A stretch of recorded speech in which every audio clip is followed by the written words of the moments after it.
Hi, I'm Dr. Mike Evans, and today's talk is on quality improvement, or QI, in healthcare.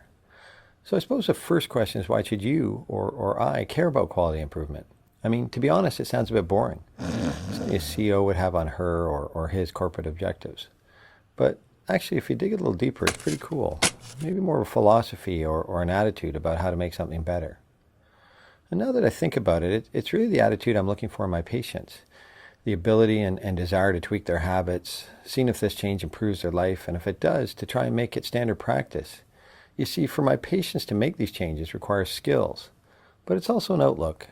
The humility and self-awareness to say, I've got room for improvement. The ability to gather better approaches, try them on and see if they work, and then adapt them until they do. Well, if my patients can do that, I think they deserve the same from us in the healthcare business.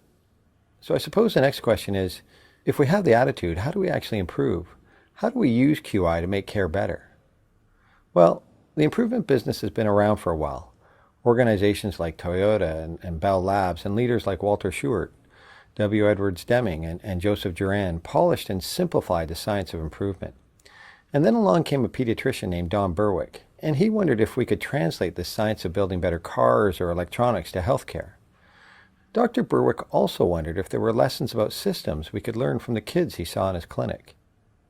The systems thinker is a perpetually curious person who never thinks they have the whole answer, but is always willing to know what the next step to take is. If you watch a child, you'll see this happen. Children in their growth and development are innately systems thinkers. They're always trying the next thing. They're probing the material. They're listening to the noise. They're thinking about what the next thing to do is. And they're not in the job of solving problems forever. They're in the job of taking the next step. I think those are elements of what it means to be a systems thinker. At the core of it is constant curiosity about a world that you will never understand fully, but you might take the next step to understand a little better. Okay, we've never dropped a vid into our vids, and Don is thoughtful, so I kind of thought it might improve our messaging. Let me know if you thought it did or didn't in our YouTube comments. Now, Dr. Berwick went on to co-found the Institute for Healthcare Improvement, or the IHI, and started focusing on the low-hanging healthcare improvement fruit, which is mostly reducing errors. For example, in Canada, a researcher named Ross Baker led a study in 2004 that showed of 2.5 million annual hospital admissions, about 13.5% were having adverse events, with 1 in 5 of those people dying or experiencing a permanent disability. In the U.S., the Institute of Medicine estimated that 44 to 98,000 people were dying from preventable errors every year. That's up to 4 jumbo jet crashes per week. Often these are errors we know how to prevent, but as is often the case, knowing what's the right thing to do and actually doing it are two different things. In 2006, Berwick and his colleagues challenged hundreds of U.S. hospitals to bridge this gap and felt strongly that some is not a number and soon is not a time, and so set the goal of saving 100,000 lives in 18 months. They started with this simple notion: every system is perfectly designed to get the results it gets. So how do you change the result? Well, you change the system that produces it. Changing the system requires change agents, and in my province we launched Health Quality Ontario. HQO and orgs like it recognize that it's tough to balance proactive and reactive care in the field. But if they can help or incentivize or nudge us towards a more reflective practice and improve outcomes, we can actually create a better user experience for us all. Now, making this sound simple, like pushing a button, but getting people to change, even a simple behavior like hand washing, can be very complex and exasperating. But these seemingly small behaviors can have a ripple effect on health. A 2010 study calculated inadequate hand washing caused 247 deaths each day from preventable hospital infections, and that's just in the US. So let's jump back to simplicity. How to improve seems to boil down to 3 questions in a cycle. Improvement starts by setting an aim. So question number 1 is, what are you going to improve, and by how much? So for example, we are going to get 70% of the staff to wash their hands before and after seeing patients by December 1st. Great. We have an aim. So let's start testing some changes, okay? Not so fast. Now you need to ask question 2. How will you know if a change is an improvement? We need to choose some things and measure them. What is doable and reliable? And that will tell us if the changes we are making are leading to an improvement. Is someone documenting doctor or nurse hand washing? Is it self-report? Is it the amount of soap and disinfectant used? Okay, we have an aim, and now we have some measures. Next up is question 3. What changes can you make that will lead to the improvement? To start, we just want to test one change with something called a PDSA cycle. Plan the test, do the test, study the test results, and then act based on those results. Maybe it's new soap dispensers or little bottles of gel. Maybe you read about the study that changed the signage from wash your hands to protect yourself to wash your hands to protect your patients, which resulted in a third improvement over a 2-week period. Maybe it's reward or audit and feedback or asking patients to check.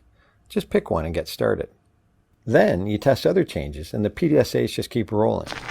Fine-tuning the change based on what you're learning. Saying to yourself, here are some ways we can improve. Let's try them out by dropping them into our practice in a thoughtful way that fits with our clinic and our patients. And let's measure how we do. Adapt, adopt, or discard.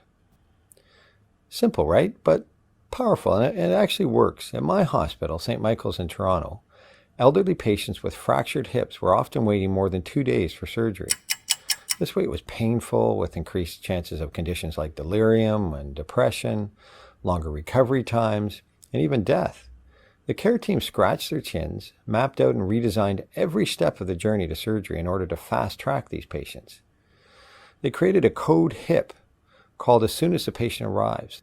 This streamlined them to the urgent list for surgery, rapid triage, essential testing, priority consults from anesthesia and internal medicine, and so on. All these tweaks led to a jump from 66 to over 90% having surgery within 48 hours.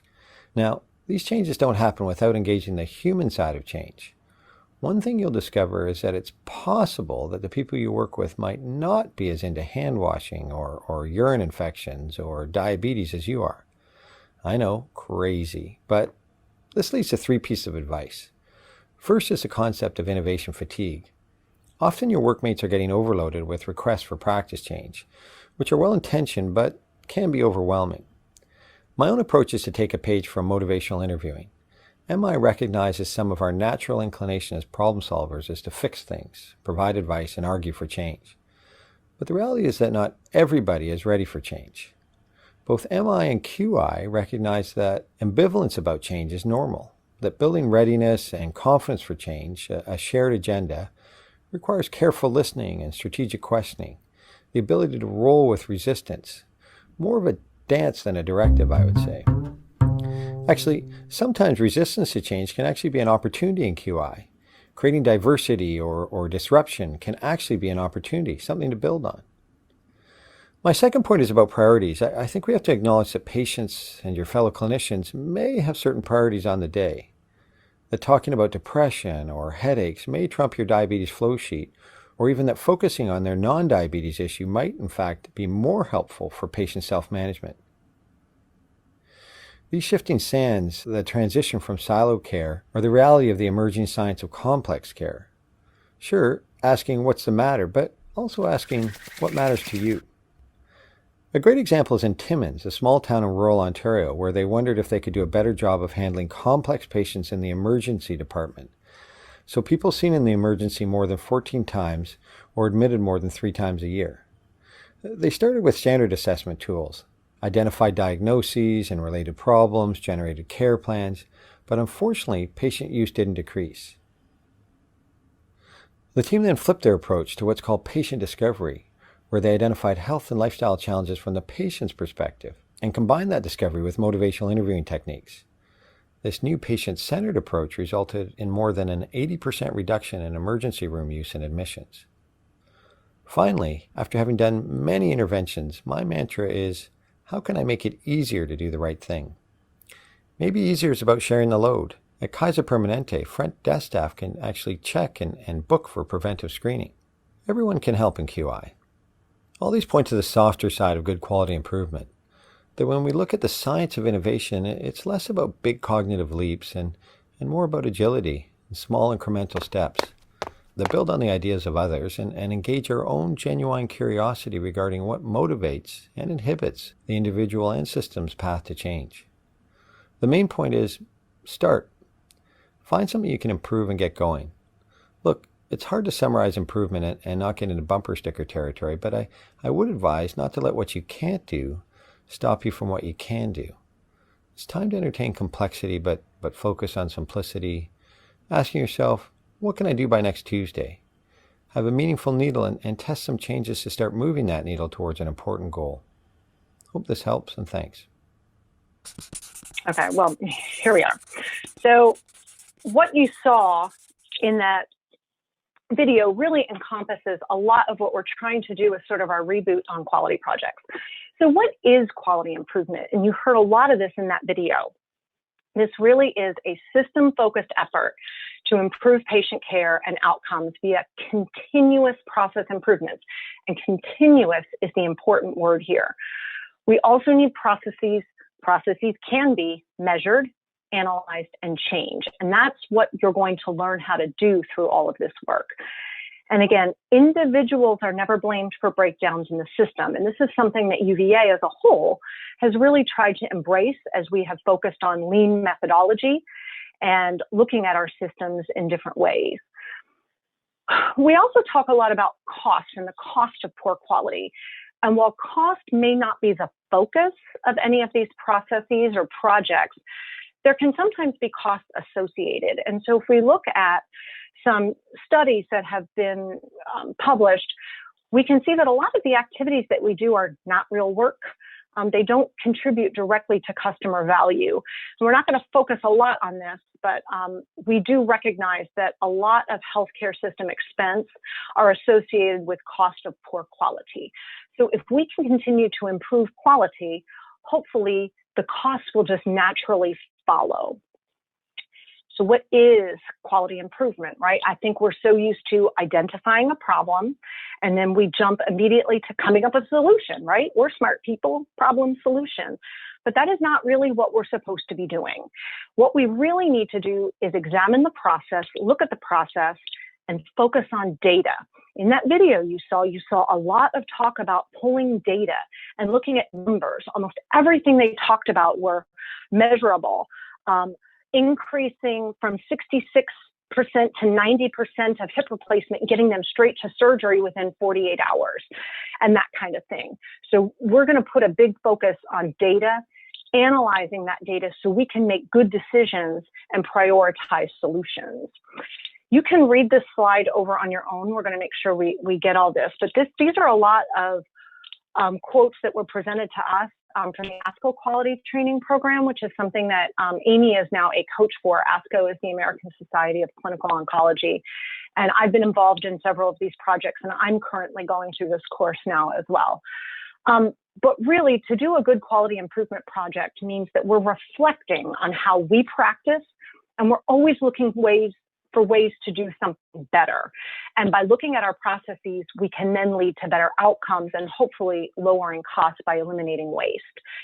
So to do this, we need clear improvement aims. And Amy's going to walk through some of this. We need a good problem statement, which includes measurable metrics. And then we need an aim statement. What is it that we want to do? We want to improve something by this much or decrease something by this much. And the philosophy here is that clinicians need to take the lead in doing this. And we're not going to reform healthcare unless the people who do the work and know these processes roll up their sleeves and figure out how to make it better. And we can't let ourselves be distracted by regulations, payment, fear of the unknown. This is a real key thing as we think about what motivates us to change things. Tools and methods exist to help clinicians work together and do this. And this is a lot of what Amy and I want to walk you through as we go through time. Now, I know a lot of us, as you're starting here at UVA, you've been hearing about A3 problem solving and our overall Be Safe methodology. Be Safe is really a philosophy for how we approach problems. And this is about to be rebranded. So you may not hear Be Safe staying, it may switch words. But what we're looking to do is systems approaches, not blaming individuals, but looking at real-time root cause problem solving. And we look at engaging our help chain to remove barriers so that we can do this in a short time period. Events are reviewed and discussed at UVL. You may hear us talk about UVL. This is unit-based leadership, where we have an interdisciplinary group of people who lead a service line who are working on solving some of these problems. And you'll hear us talk a lot about A3 problem solving, and this is something that our health system uses significantly. Lean processes. Lean, we'll talk about this in the future a little more, but lean is really about eliminating waste and keeping efficient systems to improve things. The root cause analysis, we're asking why. Why did this happen? Okay, this is the reason. So why did that happen? Ask another why. And hopefully by the time you get down to 5 whys, you've determined the root cause.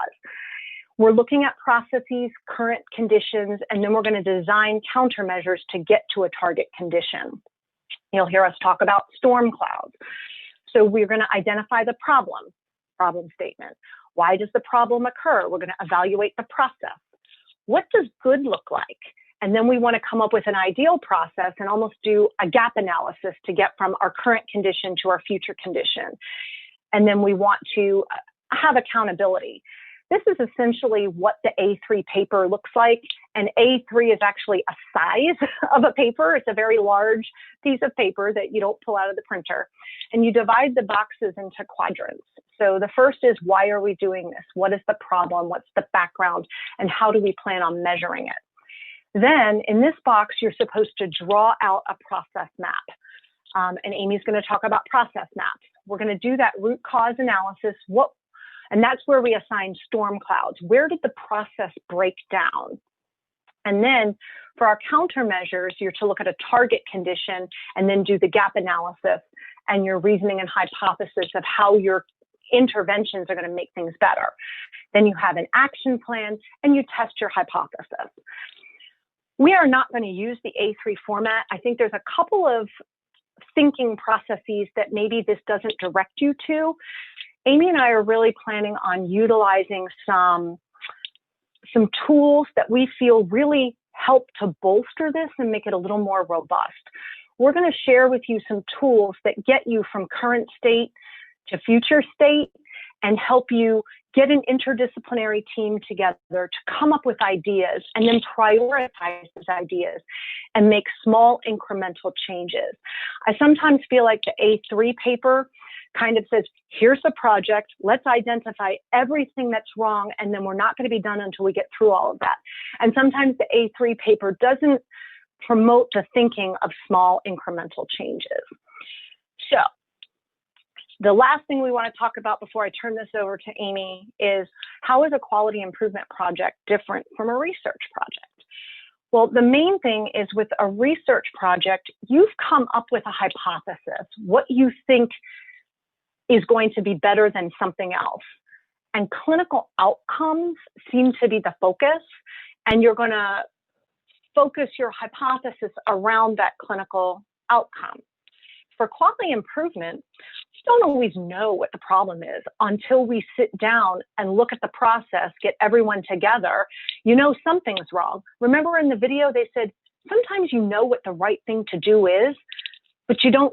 It's your processes that get in the way of doing the right thing all the time. So we have to figure out what the problem is. The goal of the project is not designed really until the process and the problem are fully understood.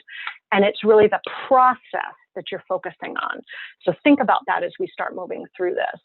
And the way we're going to be focusing on this is smaller chunks. The plan, do, study, act. And they talked about this. And I'm now going to turn this over to Amy so that she can pick up here and walk you through a PDSA cycle, what we're looking for, what each piece of it means. And then as we look at a timeline moving forward, we can figure out how that PDSA cycle and what that timeline looks like for you and your projects. Okay, so did I skip a screen? No. So as you saw in that video, the real component we need to use for any quality improvement project is a PDSA cycle. So I've got these broken up into each part of this. and all of the steps listed. So we will be going through all these in detail. Today, we're mostly going to be focusing on the plan because that's what you guys are going to be doing over the next month or two until we meet back with you in, I think, October 1st. So, plan, you're going to get your team together. You're going to start understanding what's going on. You're going to do some data analysis. And like I said, we'll get into the meat of this today. Then you're going to move on to the do portion. And as was kind of referred to in that video, I think this is sometimes where we jump right away. We don't do enough planning. We don't really know what's going on in the current process. So we may actually try to make an intervention and do something that isn't directly going to change whatever the problem is. So as fun as this step is, there's actually a lot of pre-work that goes into the plan. And you'll see that when we look at your tentative timeline for the project. Then you have study. So this is after you've made your intervention. You're going to be good little pharmacists and analyze a bunch of results. Of course, even the most perfect planning and implementation, you're going to have things that pop up that you did not anticipate. And so you're going to summarize those learnings as well. Then you move into your final stage of your cycle, which is to act. So you're either going to adopt, you're going to say this change was great, let's keep it going. You're going to adapt. Okay, so maybe a part of this change was good, but another part didn't work very well. Let's do another PDSA cycle and keep working on this. And then the final one is abandon. Maybe something was awful, it was a disaster. You try to change, it didn't work, or it had unintended consequences for some other workflow or department. And so maybe you just scrap it and you just go back to step one. And that's okay too. There's still a lot of learning involved. And I think if I can get anything across today, pharmacists are so task oriented and so just wanting to get to that endpoint. And I think what you guys need to know when you're doing these projects is that every step and misstep is something that you're learning, and you're going to be working in truly interdisciplinary teams.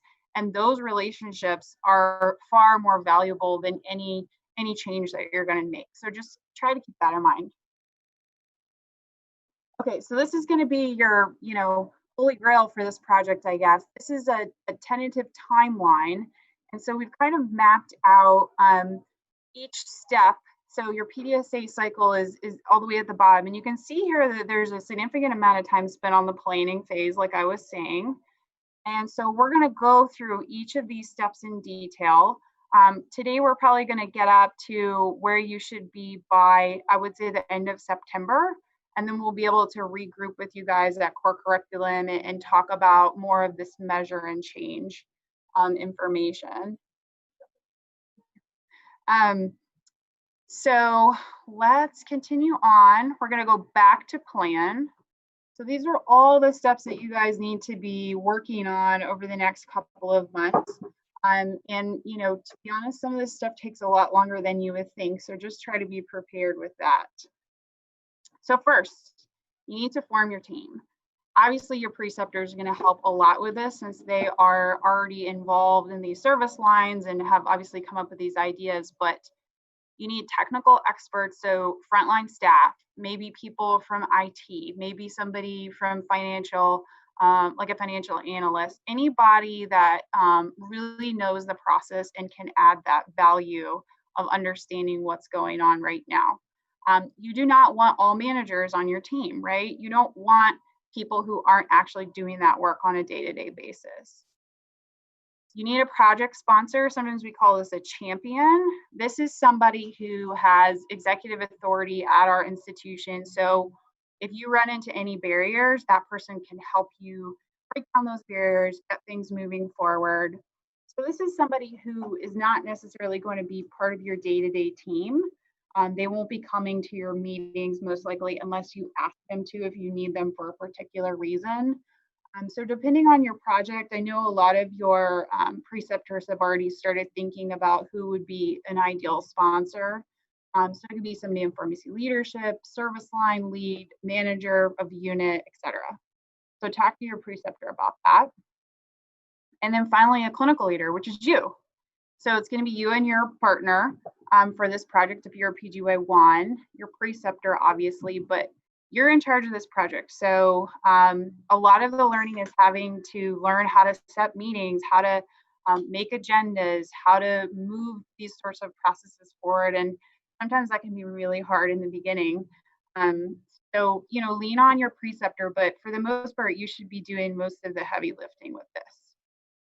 I'm going to use an example of a project that we did at UVA a couple years ago.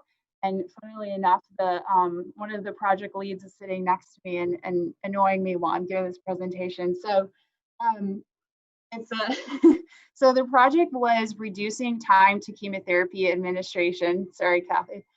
And Jeremy Sen, one of our oncology pharmacists, was on the team along with Louise Mann, who at the time was one of our oncology fellows. Jeannie was our one of our nurses on the floor, and then Mike King is our 8 West medical director. And so he was the sponsor to break down those barriers. And I just thought it'd be helpful for you guys to see an actual project step by step as we're talking about all these parts of the PDSA cycle. Okay, so one of the first steps that you want to do is you want to define a problem statement.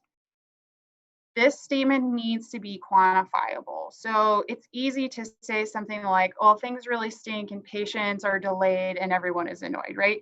You need to be able to quantify all of the details of this to have a successful project. So what is happening and not happening, who's affected, where and when, and then why. Why is this a problem for patient care?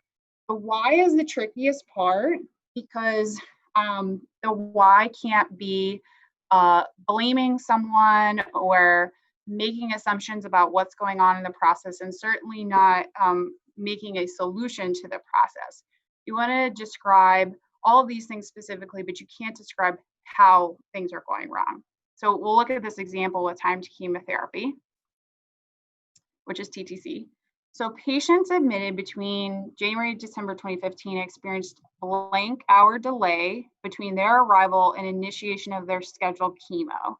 This was causing a lot of patient dissatisfaction at the time and obviously increasing our healthcare spend because we had patients sitting in a bed that didn't need to be there. The reason that you see an X here where the hour is because the team didn't yet know a quantifiable time for this problem. A lot of this was noted anecdotally and on some HCAP score, but they really had to dig into some data. So this is going to be one of your first steps to do, but we know that a lot of you guys do not have this baseline data yet, and you'll get there. So a good idea when you sit down with your preceptor is to kind of draft out this problem statement. And if you have a couple blanks in it, that's okay. You can fill those in later, but it's important to go ahead and get started on it. Okay, next step is process mapping.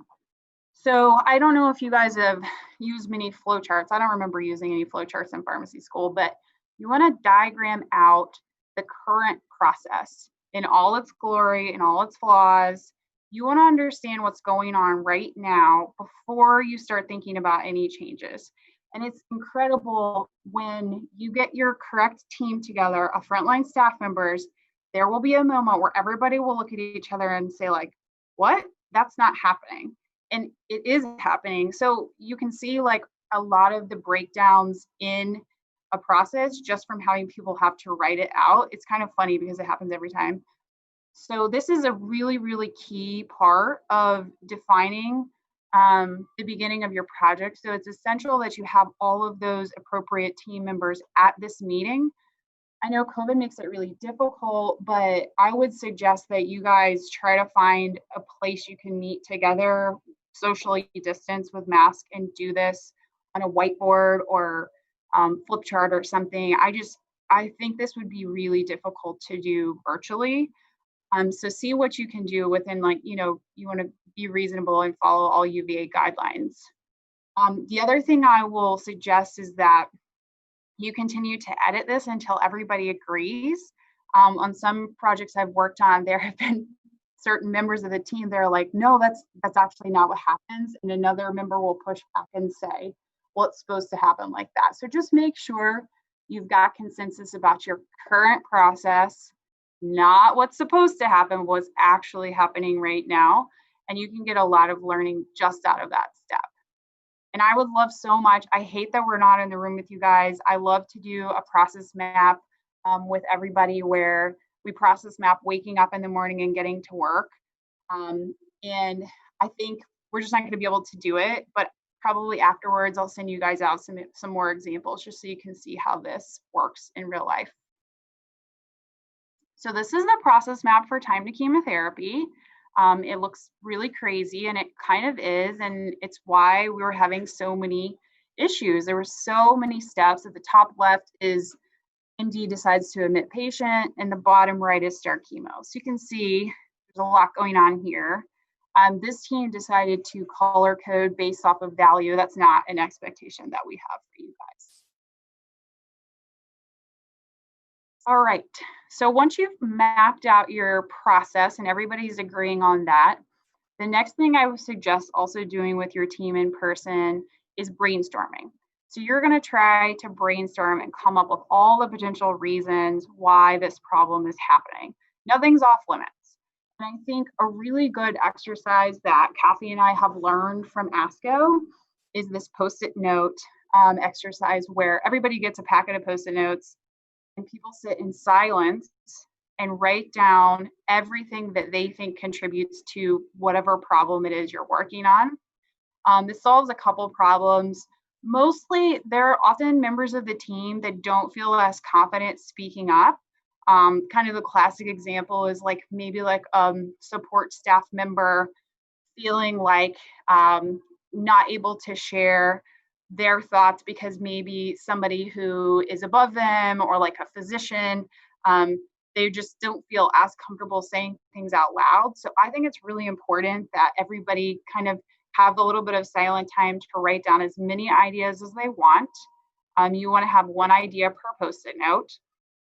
And then once everybody has contributed those post-it notes, you do what's called an affinity sort, which is a fancy way of saying put things into categories that are like.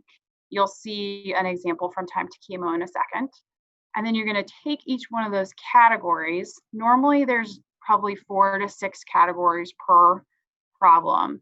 And you're going to place them on a fishbone diagram to organize them graphically. This is a fishbone diagram. So your fish head is your problem statement. Then you've got your categories as your fish ribs. And then all of your little post-it notes are going to be these little fish bones. And I will highly recommend taking a picture of this because people's post-it notes have been known to fall off the wall and then it's devastating. So take a picture because you're going to have to transcribe this into, something on the computer. So this is an example of time to chemotherapy's fishbone. Unfortunately, I didn't have theirs, so I just made like a pretty general one up. Yours will have a lot more on it. But essentially, like some of the examples were a category of people. The MD didn't realize they didn't sign the order. There was no way to notify them of that. Staffing was low, so there weren't enough chemo-trained RNs to administer, even if the patient was meeting treatment parameters. So you can kind of see how different causes of the problem can be grouped into these categories and help make a little bit more sense of a very complicated problem. Okay, so now you've got to try to quantify in a way some of the causes of these problems. You've got them all listed up on your fishbone diagram. Well, where do you go from there? So there's a couple of different tools that you can use. The first tool is just called a check sheet. It's super simple, that it identifies how often certain events are happening. And these are really helpful if you're struggling to find data about a problem in an easily collectible way. For example, if something's going on, but that's not being captured in Epic, check sheets are a really good way to try to get to those numerical, quantifiable problems. So this is an example that one of our residents, Kyle, did a couple of years ago, where we were having patients who were sitting down for intrathecal chemotherapy that were getting delayed. And we couldn't really figure out like what is happening most of the time or some of the time, and how the heck are we going to fix this problem if we don't even know why it's happening. So Kyle, because there weren't very many, there honestly weren't a lot of timestamps or notes documented by that group in Epic, Kyle made this check sheet for them. And so he set it up, every day they would just make a check, like a tally mark, when something happened with the patient. So it was a very low time commitment for the staff. And he explained to them, I'm trying to help this process. And so they were fairly engaged to fill this out. So, for example, on Monday, 2 patients showed up without labs, so they were delayed. So that's kind of how that would work. So this is an option for some of you guys if you and your preceptor are, having trouble finding something really quantifiable you can pull out of Epic or some sort of report. Regardless of how you get these data points, these things that may be contributing to your problem, a really great way to organize them is with something called a Pareto chart. So this is a very fancy histogram, and it is classified by the 80-20 rule. So essentially, you're trying to prioritize the most frequent causes of your problem. I won't get into the nerdiness of who Pareto was, but essentially 80% of the effects come from 20% of the causes. So we'll look at an example here. So this is a Pareto chart of restaurant complaints. So this restaurant's trying to figure out, I guess, why they don't have any customers or something. But so on your x-axis, your y-axis over to the left, you're going to have the number of observations. And then to the right, you'll see it's a cumulative percentage. So we'll get to that in a second.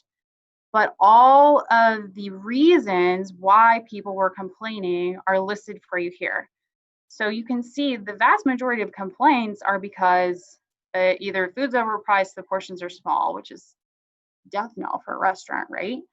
So your orange line is going to be your cumulative percentage of complaints. So if you kind of follow your orange line over to the percentage, you can see that 2 complaints or 2 types of complaints are causing greater than 80% of their issue. And so this is a really great way to kind of hone down, like maybe all these different things are problems and, all these complaints are going on. But if you, as a restaurant manager, focus on the fact that you think people aren't coming in because your waiters are all unfriendly and you fire all of them, well, clearly you're not solving the problem, because that's less than 1% of what people are actually complaining about. Hopefully that will make sense a little more. We can look at the time to chemotherapy example. This, to be honest, is one of the hardest things for teams to learn how to do. And so Kathy and I and Brian Spelhoff are happy to serve as coaches to kind of, when you guys get to this point, kind of help you through making these charts. But they're truly invaluable to focusing your team on the right things to have intervention on. So this is time to chemotherapy. So again, it's a little bit of different type of data, but they've got their time between each event. So things that were, causing delays, and then all these different types of events. And this helped them sort of narrow down and focus on the things that were causing the most time to be wasted. Hopefully that makes a little bit more sense looking at some examples. I haven't heard anybody screaming in panic, but maybe it's because you guys are all on mute. So hopefully you're hanging in there. All right, the next thing that you're going to do is you're going to set your aim statement. You've got to be able to have a clear goal. You cannot improve if you haven't set specific, measurable, attainable, relevant, time-bound aim statement. This can be kind of tricky. So it may take you a little more time than you might expect, but it's very important to have this before you do your intervention. I'll give an example of the time to chemo, and you can see all of those different SMART goals in this.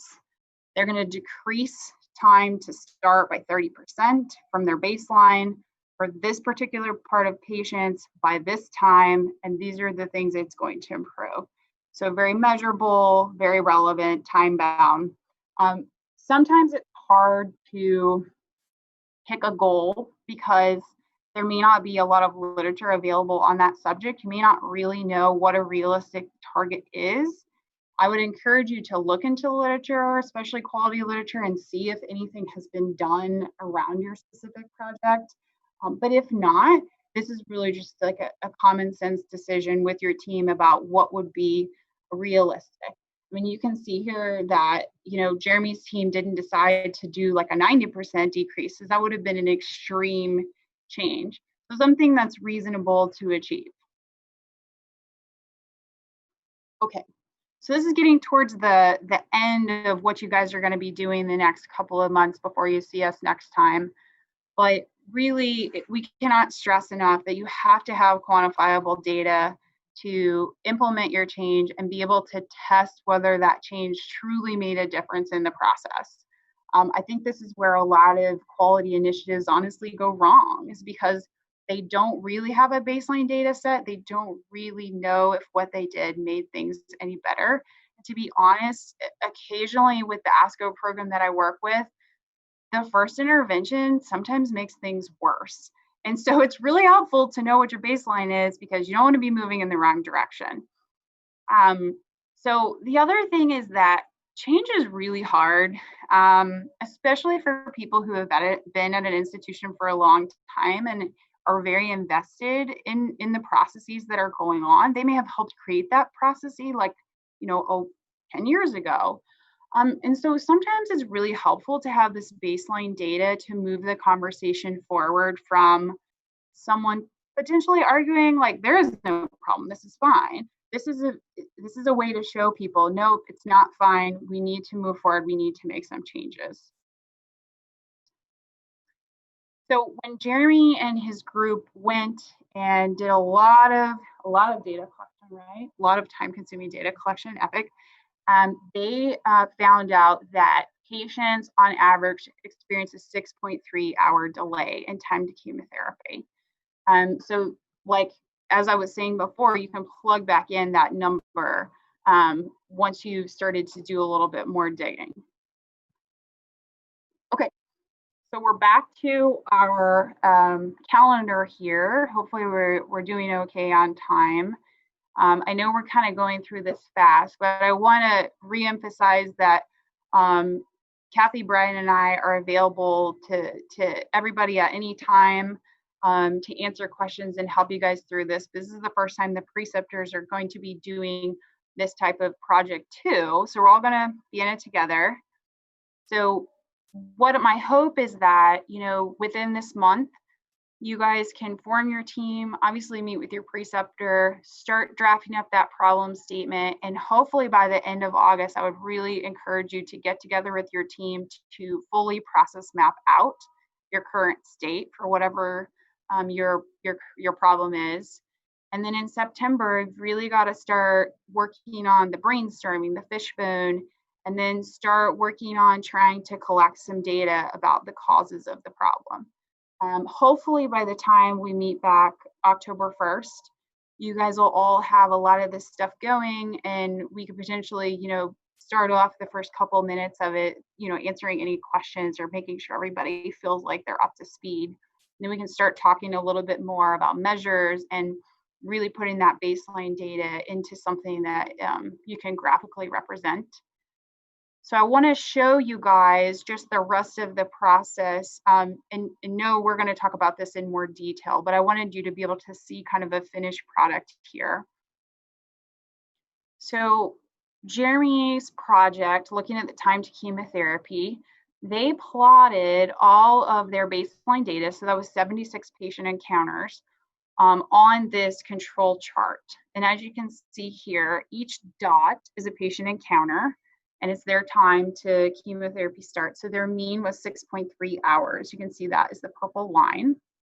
They then did their first PDSA cycle, so their first change intervention, and then did a second PDSA cycle based off some feedback from that. And you can see actually the first PDSA cycle, their mean time went up. They didn't have a lot of data points, but they really had to kind of go back to the drawing board and re-look at some things that were going on. But then by their second testive change cycle, they got their mean down to 5.8. Now, 6.3 to 5.8. That is not a huge difference, but there was a lot of efficiencies in this process that created a better environment just in general. Less frustration, less phone calls, less emails. And so even though that number isn't a huge difference, I think you could ask anybody involved in this process whether this was beneficial, and they would all agree that it was. And so I think that is really something to keep in mind, because we are very results focused as pharmacists. And then finally, Amy? Yes. Amy, I just want to chime in one thing. I think the other thing to think about is sometimes as you're doing this and you're discarding certain ideas and adding to other ones, you end up with spin-off projects. And that's exactly what happened with this. We recognize some of the outliers actually lent themselves to a whole separate project. So be ready to be flexible with how this data plays out. I think sometimes these can even be project creating as well. Yes, you can gift this to the next generation of PGY1s. So, or, what a project that I did actually ended up turning into a PGY2 project for me the next year. So think about that too, if you're really enjoying the team that you're working with and are planning to stay on at UVA. So I wanted to show Jeremy's project here on a poster that he presented at the ASCO symposium. And so what I want to really stress is that this stuff is very, very relevant right now. It's very publishable. QI is such a buzzword right now in healthcare, as resources are limited, and we're really trying to improve the patient experience and quality of their stay, and even in the outpatient setting. So a lot of what you'll be doing with your team as you're going through this planning and implementation phase are going to be things that you can put onto your poster. So it's a little bit different than a research project. The research project, you have your background section, but then most of what you're showing on your poster is results. And I guess what Kathy and I want to stress is that this is about the process. And so all of the steps that you're going to be doing, your fishbone diagram, your Pareto chart, your baseline data, all of this is going to be presentable. And so, I think the goal is still to take these projects to Vizient, which should be in December. Who knows where we will be in the world in December. And I don't know if that will be a virtual thing or what, but I think regardless of where you are in your project, maybe you've just implemented your change and you don't even have enough data points to show if anything has been successful or not. I think it's still going to be a very nice poster for you to present and be able to walk somebody through all the different challenges that you had and what you came up with in order to get to that intervention point.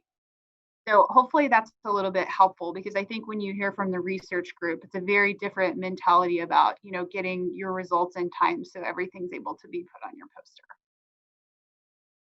Okay, so we're back to our calendar. I wanted to make sure that nobody had any questions about this in particular, but also any questions just about what we presented today.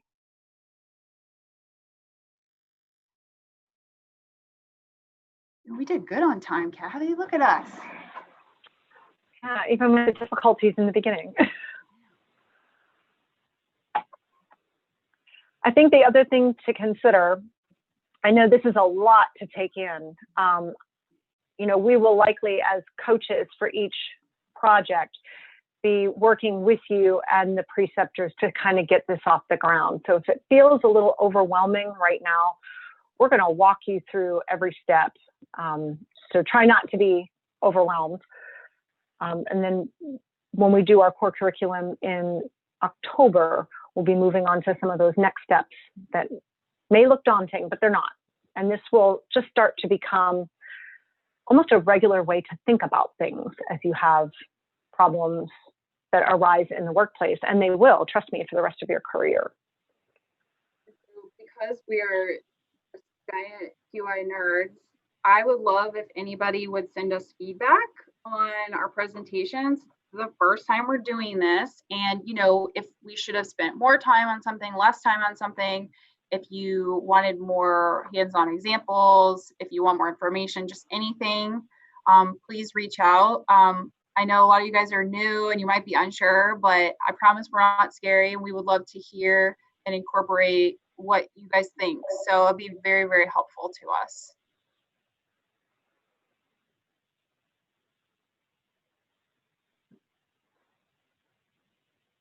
All right. Any preceptors have any questions?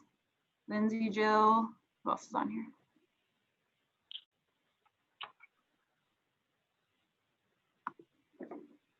Okay. Oh, somebody is chatting. Will these slides and/or recording be sent out? The answer is yes. That's why we're recording, to make sure that everybody has an opportunity to see this and ask questions. And certainly, if anybody thinks it would be helpful, we could certainly do little workshops throughout the next couple of months. Maybe practice making a problem statement, or practicing with some of these tools. We can. I know Amy has like a whole library of examples, and sometimes it really is helpful just to practice. I know I found that helpful. I was given a big paragraph that was a problem, and I had to distill out from that paragraph my who, what, where, when, and why to get some practice making a problem statement. So we're certainly willing to do other little activities as a group if you find that helpful. All right. If nobody has any other questions, thanks for attending virtually. I'm gonna try to figure out y'all's camera situation. I would love to be able to see more people, their faces, or maybe we could try to get, a big conference room and like socially distant to give our lecture, but we'll see.